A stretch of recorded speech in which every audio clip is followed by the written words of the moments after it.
Mr. Shoemaker, how are you? I'm doing really well, George. How are you? I'm fantastic. As you would say, another day in paradise. So for the Another day in audience, paradise.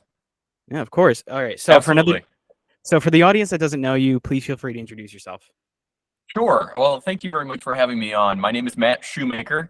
Up until about 6 months ago, I was on active duty with the Navy, where I was acting as an intelligence officer, running intelligence operations against the Russians and the Chinese, something I've been doing for the better part of almost 10 years at this point. I've been stationed all over the world with regards to my career. I was most recently stationed down with Central Command, so dealing with the Russians and the Chinese in the sandbox. Before that, I've been stationed in Quantico, Virginia. I've been stationed over in England with European Command and all the way out in Pearl Harbor, Hawaii. Nowadays, I'm a military and national security commentator for Fox News and Newsmax, and I write for various different publications around the world, such as I just had an article put in Newsweek, USA Today, and even the Times of Israel. So it's very, very nice and humbling to have those. But as you mentioned, I am running for Congress.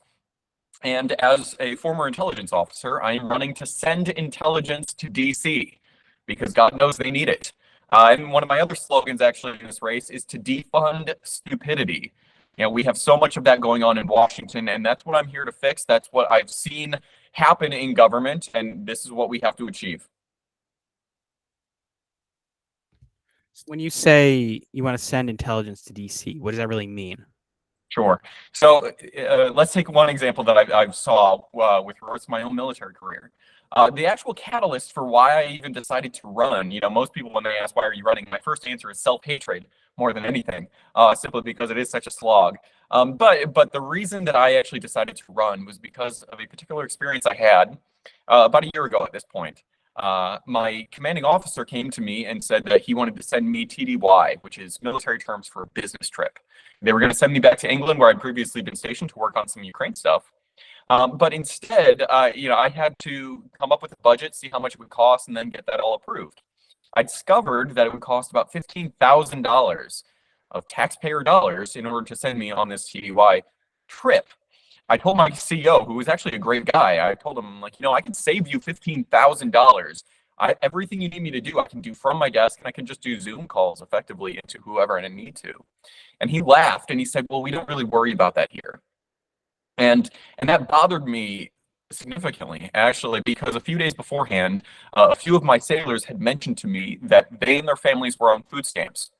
And I looked into it and I found out that currently 1 in 4, a full 25% of our armed forces is either on food stamps or food insecure. That's not acceptable in my book. And the fact that I was being told from one end that my guys couldn't eat, and from the other, I was being told to spend money wildly, it just arose in my mind of where in the world is there accountability? And it's certainly not in DOD, and it's not in the government writ large, because the mentality is, more than anything, is this notion of use it or lose it. That's why they spend wildly.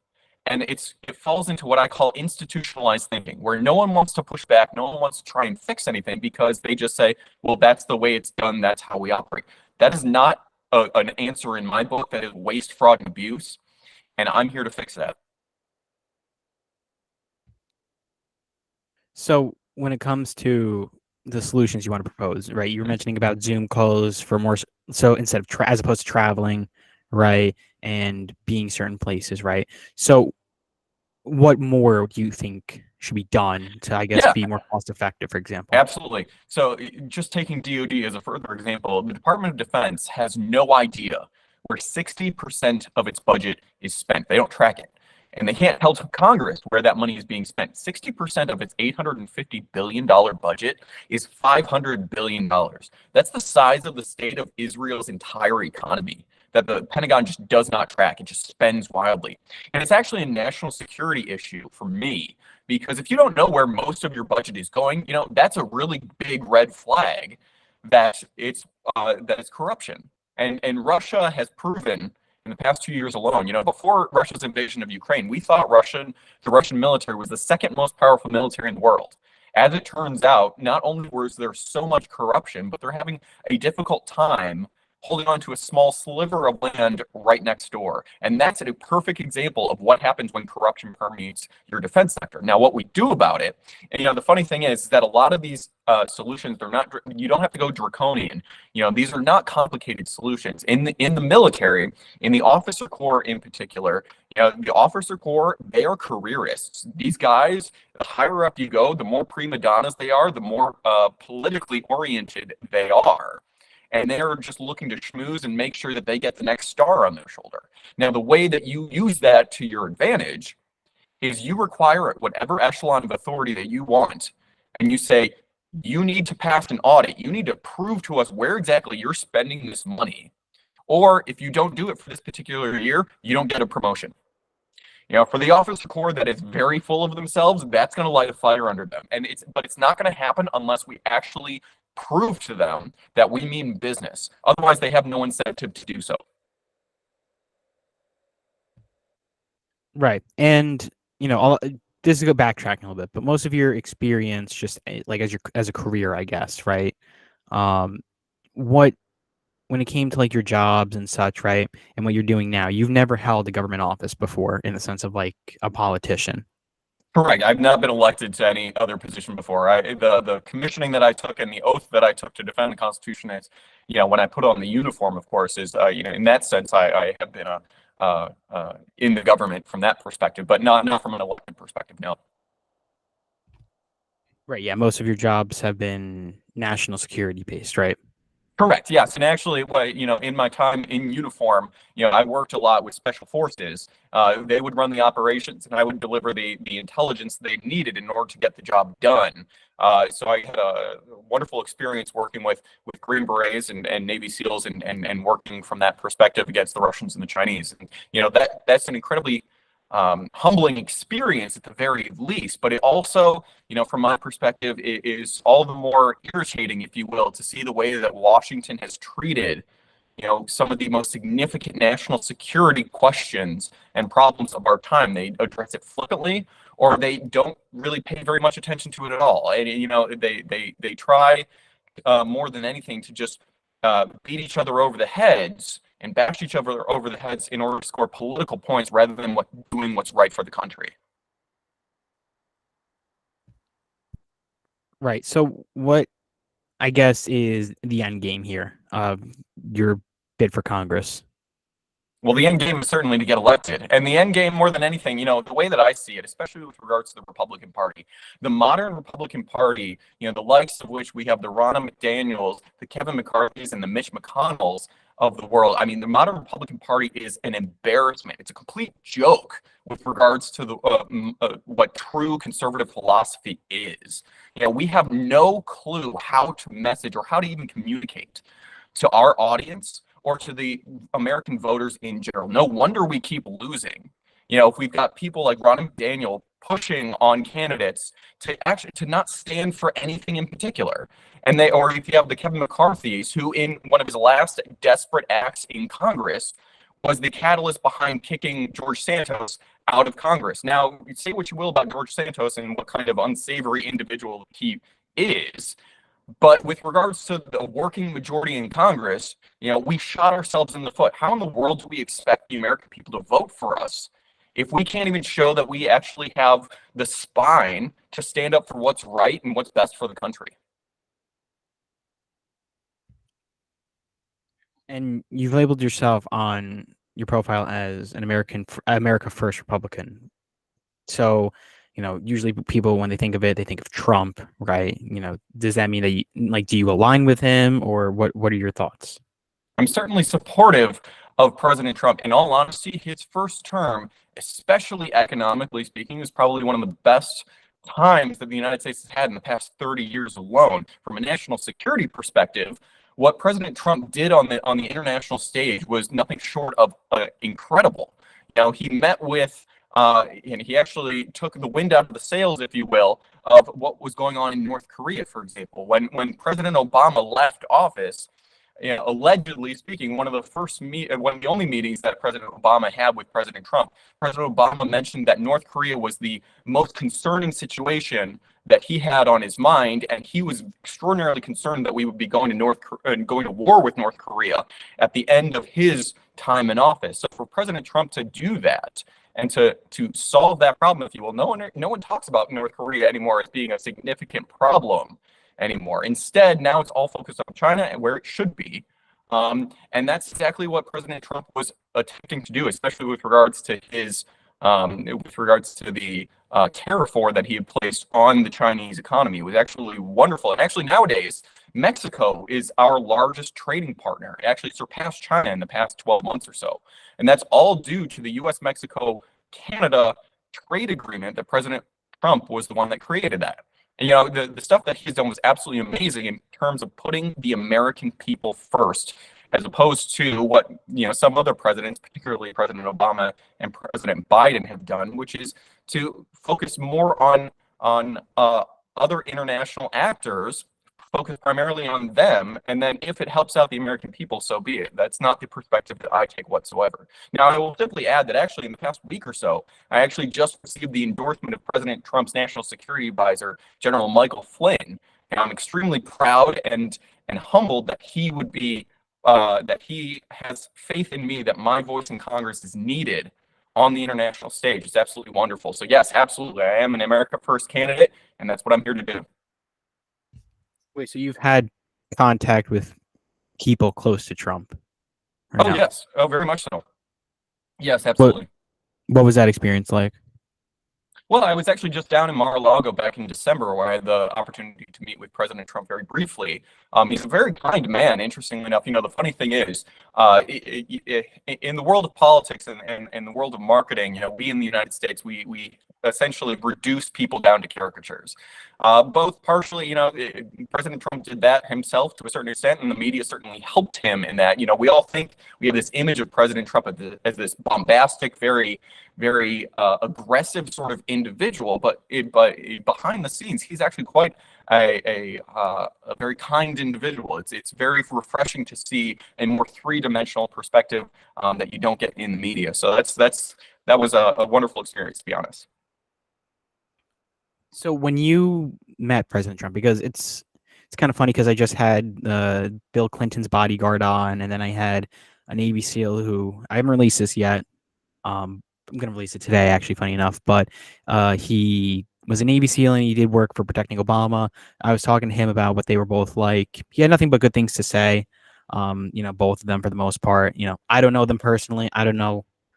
I don't really have my that strong of opinions on politics, right? But when it comes to your experience with President Trump, what was he really like? What was the experience? What was the story? Well, as I said, I mean, he was an incredibly kind individual. He was, we all see him on TV, and he's usually shouting into a microphone or something like that, being very loud, being very bombastic. When I met him, he was a very kind, very, very low key is perhaps one way of putting it. It was a very fatherly sort of perspective. He was very kind and very, very interested in hearing what I had to say, which I thought was very humbling. It was absolutely wonderful and a privilege to be able to meet with him and tell him, what I stand for and what I want to do in order to help him when he gets reelected. So it was a wonderful experience. So do you have a membership at Mar-a-Lago? I do not. No, not a membership, at least not yet. Well, wait, so back up a bit. So you met Trump, right, at Mar-a-Lago. Was it because he invited you personally, or? So in terms of the over the course of the campaign, one of the purposes of a campaign is to network as much as possible, to work with other people. In this case, work with people in the Trump world, in Trump circles, and I was able to get a pass, a ticket into Mar-a-Lago for a particular event that they had. So it was a lot of fun, to be honest. It was beautiful there. From my understanding, it's a very historic building. And it was actually intended at one point in time to be a summer White House, if you will, for the president. The U.S. government, I think, owned it from the late 70s to the early 80s before President Trump bought it, but it was too expensive, interestingly enough, for the federal government to own it. But yeah, no, it was a wonderful experience. Right, yeah. So was this through like a mutual connection, or like how did you get the invite, I guess? Oh, you're really delving deep into that. So this was with an organization that I was working with, that works directly with President Trump. And actually, that's how I got in touch with General Flynn, for example. I'm also friends with former Director of National Intelligence Rick Grinnell as well, and so I was able to work with them in order to be able to get to Mar-a-Lago. It was a lot of fun. Yeah, and what would you say about like his inner circle? Like what were they like, like Michael Flynn, for example? Oh, I mean, I've met individuals in President Trump's inner circle before. I'm good friends with KT McFarland, for example, who was the Deputy National Security Advisor under Trump as well. And Rick Grinnell and General Flynn, like all of these individuals, they were certainly they have their own sort of personalities, of course, and some are perhaps a little bit more standoffish than others, and some are more outgoing and energetic, if you will, and more extroverted or so. But I mean, yeah, that's going to happen with any sort of individuals that you're dealing with. So it's all about rolling with punches, if you will. Was there anybody you saw there at Mar-a-Lago that like interested you at all? Like, that you didn't expect to see there maybe? Well, I met a number of different individuals that were in the business world, for example, that under normal circumstances I would not usually be able to be in contact with. There was one individual who works for an artificial intelligence company that's trying to develop AI and use it in the business world. It was we had wonderful conversations. I learned a lot from that perspective. My favorite little tidbit that he taught me was that there is no one in the world who currently understands everything about modern AI.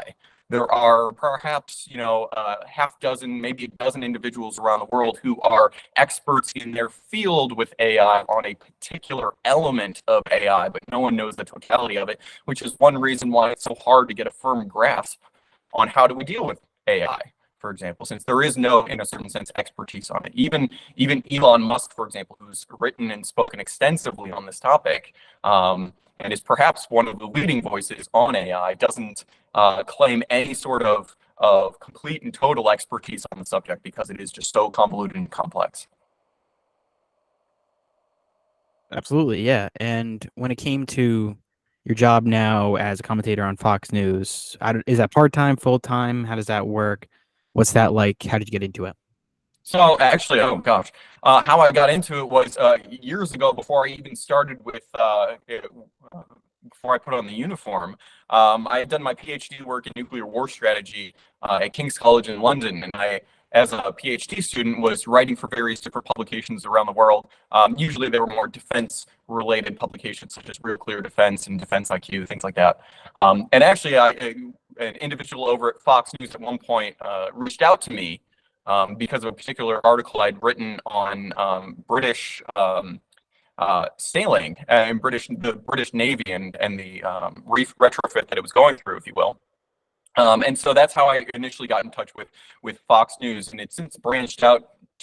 Since then, I now work also with Newsmax, and I work for, I will do commission-based articles for whoever is interested, and they have a pitch, if you will, that has a particular issue that they want me to talk about. So yeah, my career with regards to them spans the gamut.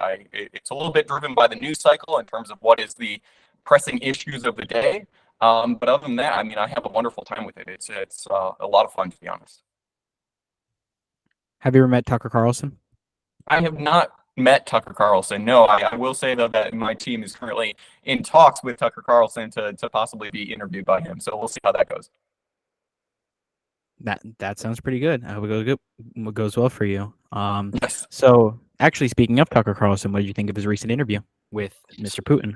Yes, absolutely. So I have not had the chance to watch the totality of the interview. I saw clips of it for sure. What I was most interested in was the role that President Putin saw Russia having on the international stage. That's the impression that I got. Now, one thing that we always kind of forget in the West about the Russians more than anything is that the Russians look at the world oftentimes still through the lens of a kind of like the 19th century Russian Empire, if you will. And by that I mean Yeah, and they act in a certain sense a bit reductively from the Soviet influence that they've had, in the sense of they view the United States as kind of the main player in the world, the one pulling the strings and being the puppeteer of all the marionettes around the world. And so I saw that in particular with regards to Tucker Carlson's interview with President Putin, where Putin essentially called all the different European countries the lapdog of the United States, and that they just follow the lead of the United States. And I chuckled to myself, and I thought, I'm like, God, gosh, if only that were the case, life would be so much easier if all the other countries in the world just kowtowed to what the United States said. Unfortunately, that's not how things work. And how much President Putin actually believes that, who knows for certain. But at least based off of what he says, it's almost comedic, to be honest.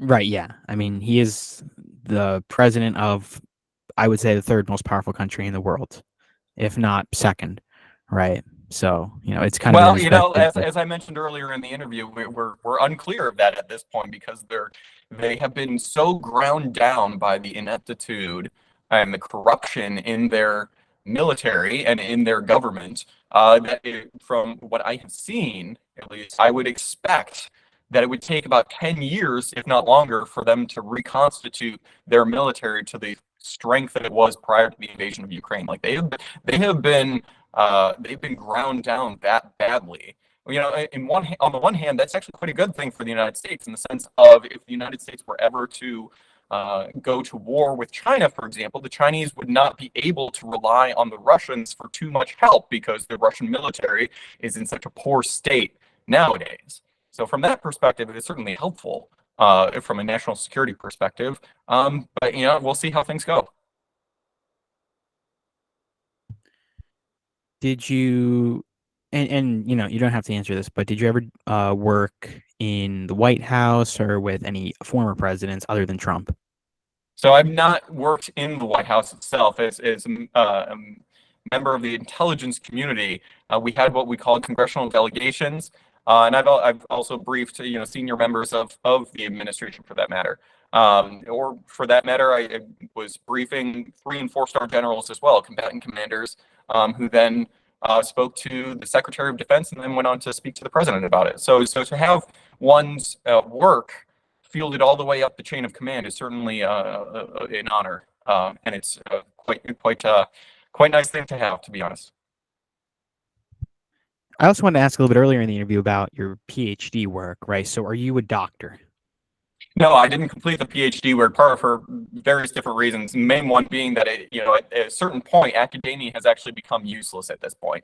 Academia is, as I'd like to describe it, is an incestuous pool of individuals and that have no sense of standards and are not actually interested in furthering knowledge on any particular topic. They are more interested in just getting published for the sake of getting published. So in that sense, it's very incestuous. That's why I use that term for a particular reason, and it is very useless. So it was not worth it to me to spend the however much money in order to get the piece of paper, when the actual knowledge itself was oftentimes readily available, and I went from there.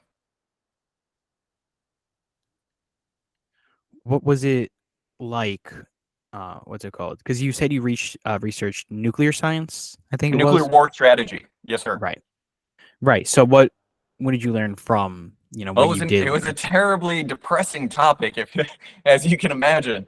I would. So I did it over at King's College in London, and actually, I was looking at one point, focusing on what the British nuclear war strategy was at one point. And so I would go to the British National Archives in Kew, in just outside of London, and research what the Margaret Thatcher administration, what the Margaret Thatcher government's plans were if the United Kingdom ever went to war with the Soviet Union without the United States backing them up. It was a very interesting thing to learn. Now, in nuclear war strategy, there are two general targets, if you will. One's called counter force targets, the other one's called counter value targets. Counter force targets are usually the enemy's nuclear missiles, for example, or the command and control structure surrounding its military activities. Now, counter value targets would be things like cities and such, and the United States does not target cities unless their own cities are actually targeted, interestingly enough. The thing for nuclear war strategy, more than anything else, though, was, as I mentioned, is incredibly depressing sort of situation But you have to remove yourself at certain points and understand that, what I was reading on a piece of paper where they were expecting, tens of millions of people being killed in the United Kingdom between a nuclear exchange with the UK and the USSR. You have to remove yourself from that situation. Thankfully, I was about 30 years removed from those discussions when they were initially having them. But to put oneself in that situation where you're trying to get yourself in the mindset of what these government officials were thinking the day that they were having these discussions. It was a very sobering event. So yeah, it was a very intense sort of area of study. So ultimately, what would you say was the ultimatum? Like, if you had to source it all down to what you learned? I would probably say that nuclear war is a real threat, one that we should take very seriously. Unfortunately, I don't think we do anymore. But it's one that is still a real possibility, and that's something that we have to really contend with. Technologically speaking, we have certainly advanced, beyond anyone's wildest imagination, especially with regards to the past 100 years. But I don't think that we've really advanced terribly much, morally speaking, to the point where nuclear war is still a real threat, when in many ways it shouldn't be. But that's the unfortunate state of the world that we live in. Right. Yeah, absolutely. But why do you think that people stop taking it seriously? Well, I think after the fall of the Soviet Union, I think for a good 25 years or so, no one significantly thought nuclear war was going to occur, and for understandable reasons. Our main contender, our main adversary, no longer was there, for example, and so we were, in a certain sense, in a lull, unfortunately. Now, what changed was Russia's invasion of Crimea in 2014. That was the turning point where I think we in the West, in Europe and the United States, understood that Russia as a belligerent force was a real threat, and they have the second largest. They have the largest stockpile of nuclear weapons in the entire world. So the threat that they might possibly use it suddenly became very real again, and NATO got a new breath of life from it, unfortunately. What are your thoughts on NATO? Oh, I think NATO in its current form needs some significant updates. I think that the Europeans need to take a far greater role in their own security. In many ways, over the past 30 years in particular, they've outsourced their security and their defense, actually, to the United States, which is why that they can cut their militaries down to the bone, and provide the social services that we don't come close to in the United States. It's simply because that we are the one providing the defensive umbrella over Europe. So Europe certainly needs to take a far greater role in its own security. So when it comes to NATO, what sorts of things do you think that we should change, like specifically? Or Well, or so I should say, yeah. Yeah, absolutely. So one of the main things is obviously getting the Europeans to spend more on their own militaries. President Trump got them to spend about $100 billion more of their own money on their own defense while he was in office, which is a wonderful achievement, especially considering how anytime you require someone to lighten their wallet, they get very angry. The Germans, for example, went from their defense budget being 1.3% of their GDP to about 1.5, 1.6%, still below the 2% defense spending that they should be spending, but that 0.25, 0.3% increase was massive. It was a massive achievement because the Germans are just such sticklers against are sticklers against improving their spending on their military. In many ways, though, too, the Europeans, we've been here before, unfortunately. Right after World War I, for example, in the 1920s and early 1930s, in particular, most European countries slashed their defensive budgets, and it led to World War II, unfortunately. So I think, unfortunately, we in the West don't seem to learn from these lessons. We have very short memories, especially in America, unfortunately. But that's something that we have to contend with, and that's what I'm here for. I'm here to remind people about where we've been, where we're possibly going. There's a wonderful quote by Winston Churchill where he says, the farther back you can look, the farther forward you're likely to see. And it's a wonderful way of looking at history. So yes, absolutely. And I also should have asked this sooner, but what position are you exactly running for in Congress? Yeah, no problem. I'm running for the House of Representatives from North Carolina's 13th district, which is in the Raleigh area of North Carolina. So, as I said, I am running to send intelligence to DC and to defund stupidity. Your viewers can take a look at my website at votemjs.com. I'm on Twitter as well at votemjs and Facebook at Matt Shoemaker for Congress. That's good to know. Are you on Instagram? I am on Instagram as well. I also am on votemjs on Instagram. All right, I'll make sure to follow you. Thank you. But yeah, of course. And when it comes to what other issues, right, other than the ones that you mentioned, do you think that people, the Congress, U.S. government as a whole, do you think that we should be looking at that are immediate threats, not necessarily Absolutely. long term? Well, one thing that I want to tackle when I get to Washington is certainly the budget and the economy in general, especially with the way that inflation has absolutely ruined many American families just in the past 3 years alone. As I mentioned, 1 in 4 American service members are currently on food stamps or food insecure, and that's a direct result of the way that this economy has gone, especially with regards to inflation. Now, the way that we tackle inflation is, unfortunately, once again, it comes down to the solutions being simple but not easy. The simple solution, unfortunately, is we simply have to get control of our spending. Inflation begins in Washington because only Washington can print money. And that's where the inflation starts, and that's what I'm here to fix. Do you ever hope to run for president? I have no intention. As I said, the reason when people ask me why I'm running, my first answer is self-hatred. This has certainly been a slog of a campaign. I certainly don't envy anyone who is running on the national stage and how taxing and emotionally draining that must be. What exactly do you mean by self-hatred? Like, what's draining about it, I Well, guess? just in the sense of having to deal with actually meeting with voters is actually the fun part. I actually really enjoy meeting people where they are, understand what they do for work, telling me about their interests, their kids, all that, and how I can help them. That's something I derive a lot of satisfaction from.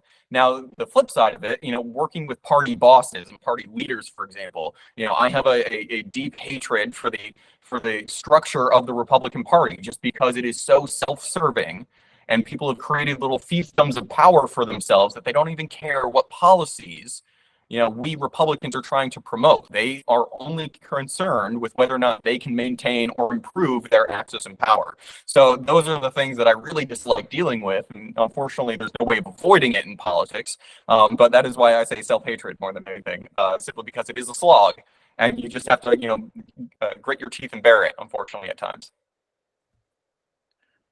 Would you agree with the quote by JFK that every mother wants their son to become president, but no mother wants their son to become a politician?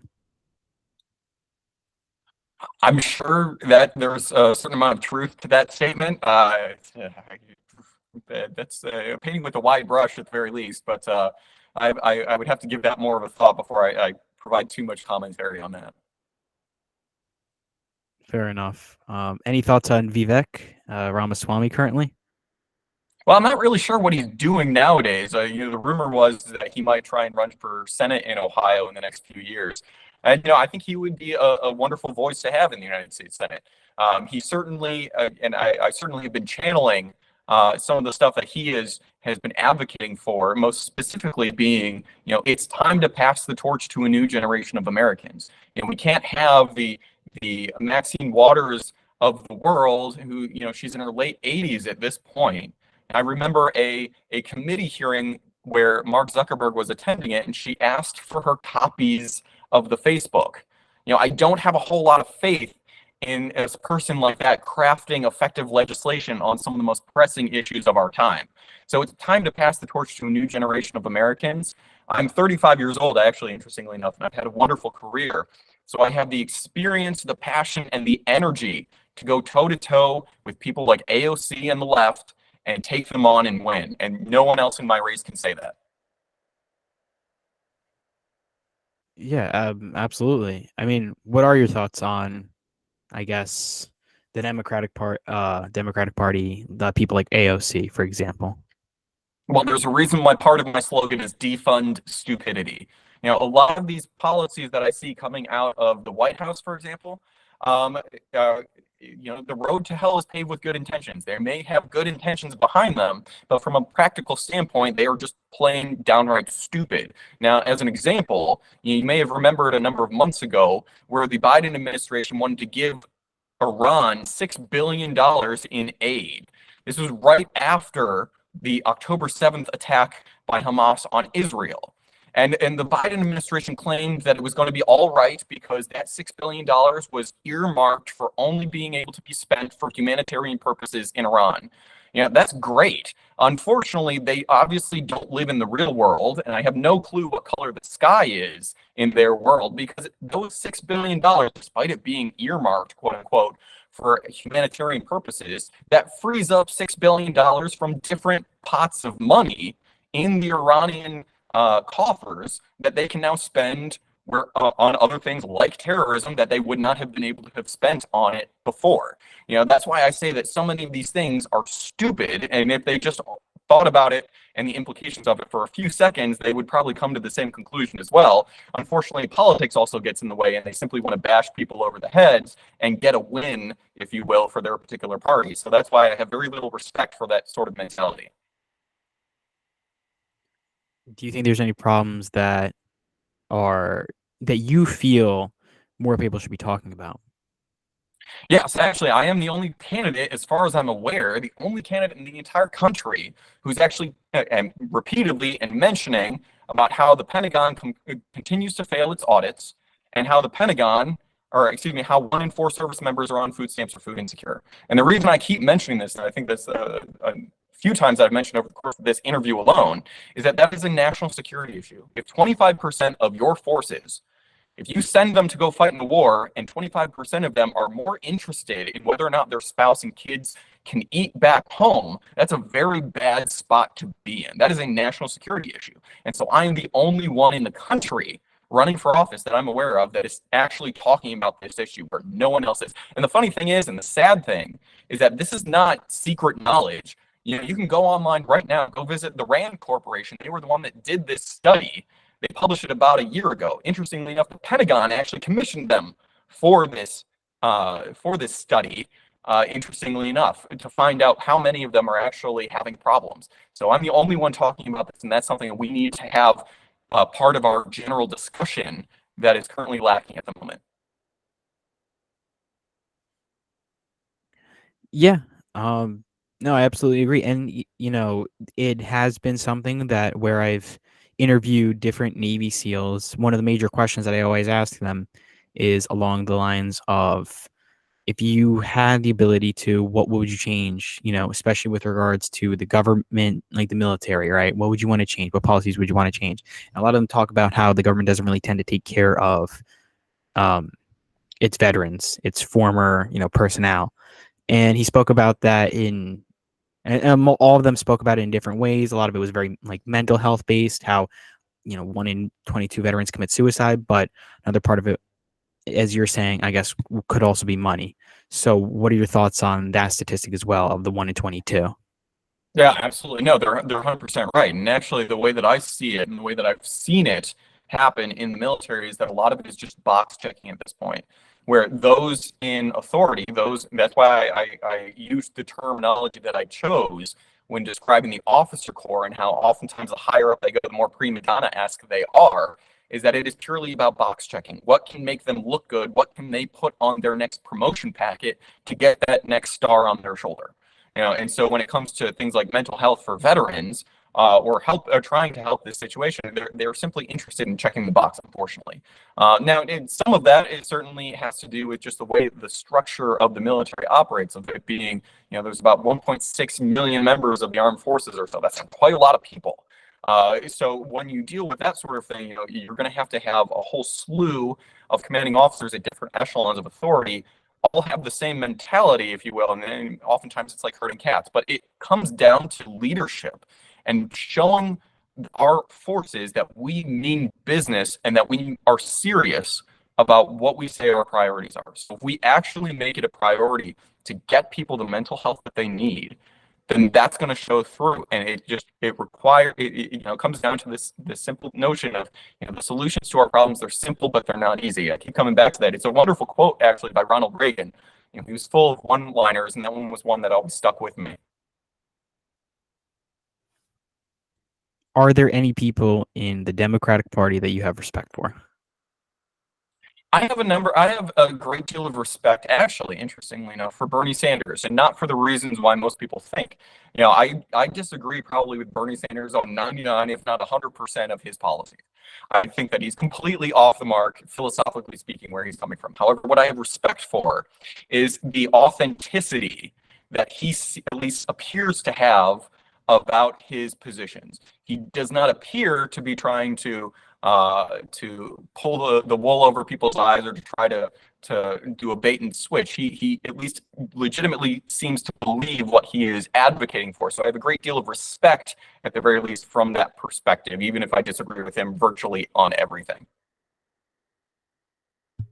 It's funny you say that. A lot of people tend to have some degree, like a lot of people in the Republican Party or people that are right-wing leaning tend to have a lot of respect for Bernie Sanders, and a lot of people tend to like him as a person, even if they don't agree with him on a lot of things. So, well, it comes down to you generally know where you stand when you're speaking with him, or when you're having a philosophical argument with someone like that. You at least there seems to be at least a certain amount of intellectual honesty that he's approaching the situation from, and that's what I have a lot of respect for. Versus someone like Nancy Pelosi, for example, who clearly had the interests of herself and her party first and foremost in her mind, and she was willing to say virtually anything in order to get what she wanted done. I remember back in 2010 when they were trying to pass Obamacare, and she was asked, what exactly is in this bill? It's over 1,000, it's thousands of pages long. And her answer was, well, we have to pass it in order to find out what's in it.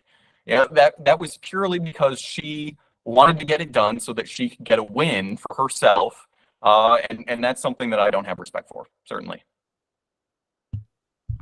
Yeah, and well, have you met Bernie Sanders, or are you just speaking from generalization? I have not met Senator Sanders. I'm purely speaking based off of what I've seen with regards to what he has said and what he's put out there. Have you met any other well-known congressmen, or I guess people in politics? Oh yes, I mean I've met a number of them. Most recently had a wonderful meeting with Congressman Mark Green of Tennessee. He was the one who spearheaded House Resolution 2, which is probably one of the best pieces of immigration legislation that we've had probably in a generation. It's currently stuck in the Senate, once again, because the Senate doesn't want to give the Republicans a win more than anything. So it's purely putting politics above country, unfortunately. I've met with individuals like Senator John Kennedy of Louisiana. He's a wonderful individual. He is just as gregarious and as fun in person as he is on TV and is in his videos.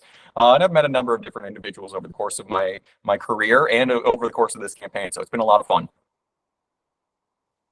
Have you gotten to meet some of the people that are not necessarily politicians but are involved in politics, such as Ben Shapiro, Candace Owens, people like them?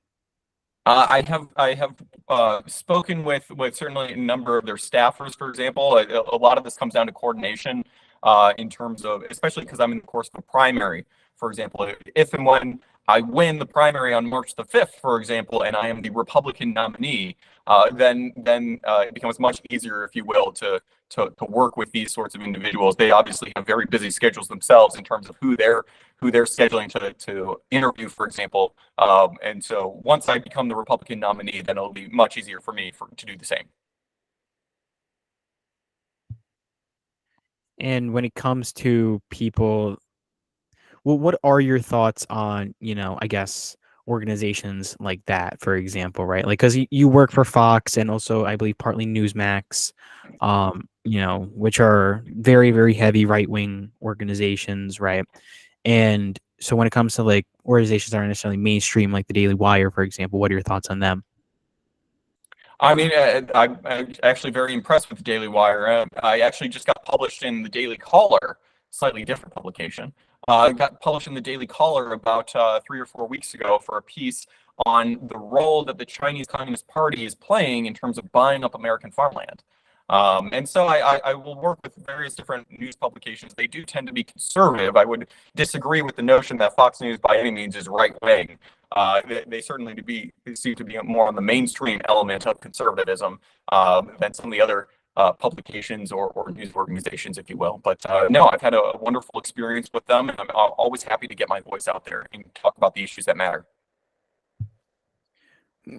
Back up a little bit. So Fox isn't right wing, right? Because like I would not generally, call Fox right wing. I would call them conservative. And it depends exactly what you're defining as right wing exactly. So you'd have to go into that a little bit more. I mean, as in people that it's very it's like it's semantical. So my definition would be generally people that align with the Republican conservative party, their values, etc.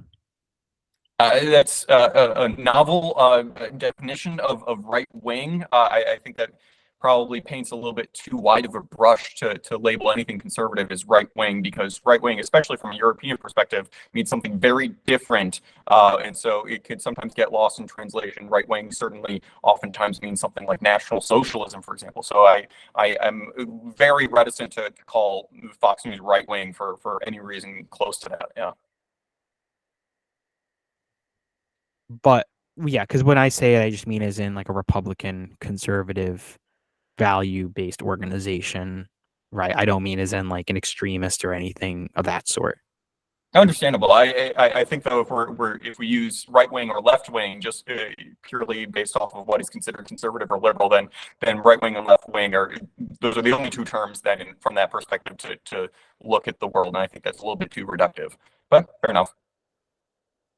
Yeah, I'm just saying, if we're talking political spectrum, it's just a very easy way to measure things usually, or put, I guess, certain ideals or certain people, if you're talking in a very general perspective, right? Well, For example, I make a distinction, for example, between someone that is liberal and someone who is left wing. And the reason I say that is, we can have discussions between liberals and conservatives, for example, versus someone who's left wing, especially, historically speaking.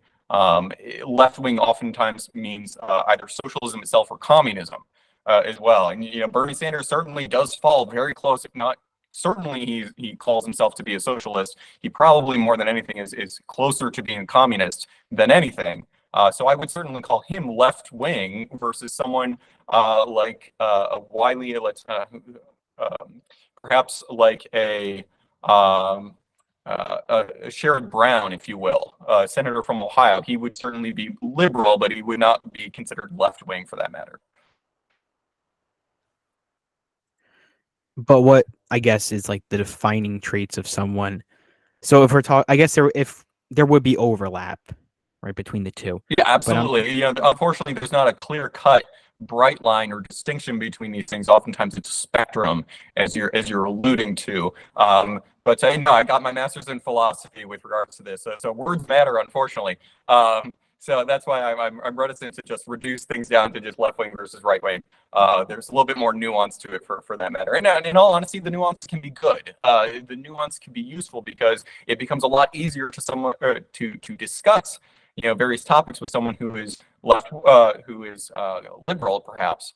Especially knowing that if they have a shared value in what would traditionally be the liberal rights, for example, free speech, for example, meritocracy, those traditional elements of what would be called classical liberalism. Someone who falls into that category, they become much easier to discuss with and to have useful arguments with versus someone who might be a communist, for example, who's coming at it from a very different perspective. So yes, words matter, unfortunately, but yeah, that's where we are. Yeah, I mean, I'm not too deep into the language. I usually just say like liberal, conservative. I use them interchangeably, Republican, Democrat, because there's so much overlap, in my opinion, that it kind of does seem like the same thing to me. And I also don't, I don't watch the news too much, right? I'm not super into politics. I'm just interested in what people have to say, So when it comes to how would you define yourself, right? Like right wing, left wing, Republican, Democrat, You've said Republican, but would you consider yourself to be conservative or under the right wing term? I would consider myself absolutely to be conservative. I am absolutely an America First Republican. I am not by any means part of the establishment Republican. I mentioned a few times over the course of this discussion about how little respect I have for the establishment Republican Party and what an embarrassment they are to the country, let alone the conservative values itself. No, I am a conservative from a philosophical perspective, and I'm America First from a policy perspective. Absolutely. Right. And now that is an interesting statement of the current establishment Republican Party. What's the difference between America First versus the establishment?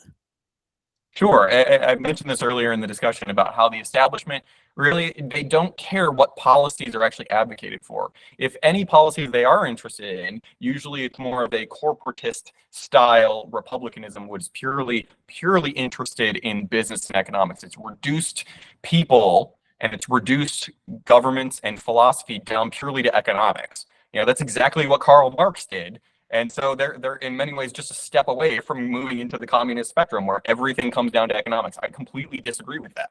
I think that that true conservatism is interested in the role that individuals can play in bettering their own lives. I believe passionately that if you want to improve your lot for you and your family, you absolutely should have not only the right to do so, but you should be encouraged to do so. I don't care who you are or what your background is. If you want to improve yourself, I'm there with you 100%. And the establishment, from my perspective, is not interested in that. They simply want to maintain their own access and power, and they want to increase their own coffers, which is why they tend to be more corporatist minded in general. Fair enough. And when it comes to where you see the establishment Republican Party going versus the America First Republican Party going, what would you see like the differences between those two long term? Well, we'll certainly see what happens over the course of certainly this primary season and over the course of this election. The different factions within the Republican Party are certainly trying to figure out how exactly they can position themselves and how they can advocate themselves to the voters in order to take care of those sort of situations and to be the one that on top. I certainly think that the passion and the energy is behind the America First side. The money, for sure, is going to be behind the establishment side. And so we'll see what happens. Right. And also going very far back, you mentioned about Tucker Carlson, right? And you were talking about how your team was in contact with talking with him.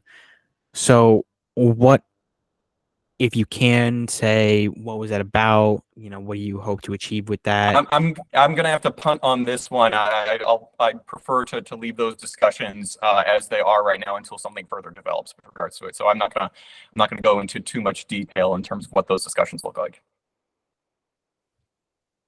Fair enough. And when it comes to people that you have the most respect for in terms of the entirety of Congress, right? Like, who would you say? Yeah, it's absolutely Senator John Kennedy of Louisiana. I think he's an absolutely wonderful individual, and he, in many ways, he is probably some of the best of us, if you will, in terms of not only conservative philosophy, but also just in terms of demeanor and personality. And by that I mean, he is not terribly interested in bashing people over the head. You see him in some of the clips that go up on YouTube and become viral, if you will, of him just asking simple questions on the Judiciary Committee in the Senate of President Biden's nominees. He simply asks them, what does Article 5 of the Constitution say, for example? And they say, there was one individual who didn't know what Article 5 of the Constitution said. And he asked her, he's like, well, what other article of the Constitution can you describe to me? And perhaps the individual was flustered, who knows, but the individual said that they couldn't think of any. So he gives enough rope for people to hang themselves without having to be, without having to insinuate anything, without having to call names or anything like that. He just allows them to speak for themselves. And I think that is perhaps one of the most entertaining, at the very least, aspects of it, but he's just a wonderful individual with regards to it. Absolutely. When it comes to your experiences, both running for Congress and as a commentator, do you have any particularly funny or very happy experiences doing so? There have been too many to count, but the one that comes to mind first and foremost, I was getting my hair cut about a month or so ago. I sat down in the chair at Best Cuts or wherever it was, and the barber came up to me. She was a wonderful individual. Her name was Mary, and she said, she's like, "Oh, what do you do for work?" And I said, "Well, I'm actually running for Congress." And she said, "Oh my gosh, I love that. You're young." And I just had to sit there and laugh, and like I can't really do anything about that. I'm just being who I am, but you're welcome. And so it was just a funny sort of situation. There have been too many of those sorts of situations to count at this point, but I've had a lot of fun over the course of this campaign. Have you met any have you had any positive interactions with, I guess, not necessarily with the voters or the people necessarily, but with certain politicians, I guess, like certain congressmen, right, that you just had a really, really positive interaction with yourself? Sure, absolutely. And unfortunately, this is going to have to be my last question because I do have to run at this point. But one interaction that I had with Congressman Mark Green, for example, he and I had a wonderful discussion about the state of his House Resolution 2. It was incredibly heartening for me to learn more about House Resolution 2. And what I discovered about it is that there is absolutely no reason whatsoever that every single conservative Republican member of Congress, let alone every single member of Congress, should be pounding the pavement, knocking on doors, and shouting from the hilltops that this is one of the best pieces of immigration legislation we've had in a generation. What it does is it codifies in law President Trump's remain in Mexico policy, where if an illegal immigrant tries to cross over to the United States and they get a court date, they have to wait in Mexico until that court date. They are not released into the interior of the country like President Biden has been doing for about 8 million people. The other thing that it does is it severely curtails the criteria under which someone can claim asylum in the United States, a situation that's been absolutely abused over the past 3 years in particular. So those are some of the two best elements of the bill itself, and it's currently just languishing in the Senate because Chuck Schumer and the Democrats there don't want to bring it up for a vote. All right. Absolutely. And you know what? Yeah, and that sounds good. All right, I'm gonna stop recording. Do you have time to talk after the show for like a little bit? For a few minutes, yes, sir. Yeah. Okay. All right. Sounds good. All right. Be good. Stay safe. Make good decisions. And I'm gonna stop recording. All right.